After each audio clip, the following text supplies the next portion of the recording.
Thomas Soto. Le patron d'Alcatel renonce de lui-même à son indemnité de départ, autrement dit à un pactole de 2 400 000 €. Axel de Tarlé, voilà qui est suffisamment rare dans le milieu patronal pour être vraiment souligné ce matin. Eh bien oui, ça nous change d'Alstom ou de Vivarte, deux entreprises en grande difficulté dont les patrons sont partis avec des millions. Alors pourtant, le patron d'Alcatel, Michel Combes, aurait pu faire valoir qu'avec lui, l'action avait triplé parce qu'il revend aujourd'hui Alcatel 10 milliards d'euros, alors que ce groupe ne valait que 3 milliards il y a 2 ans. Mais on voit bien le malaise dans cette opération.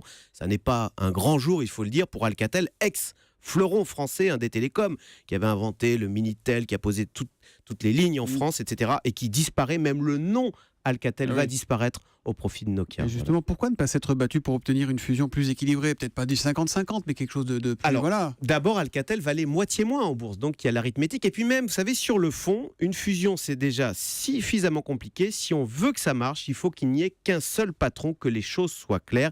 Et là, elles le sont dans cette fusion. C'est Nokia qui rachète Alcatel. Le siège sera en Finlande.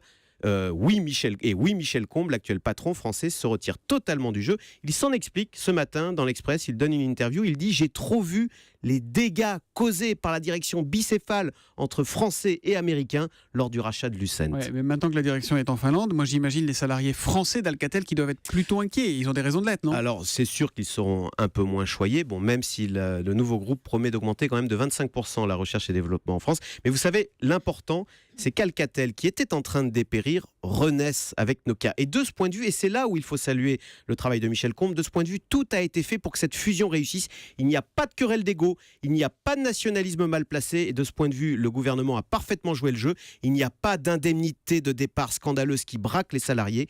Alors il n'y a plus maintenant qu'à souhaiter bonne chance à ce nouveau géant européen des télécoms. Et Michel Combes, on sait où il va, non? Alors, veut dire? on parle de lui chez SFR, on s'inquiète pas trop Chez pour Patrick lui. Drahi, ça devrait bien se passer, Voilà. même s'il a renoncé donc à ses 2 Beau millions travail.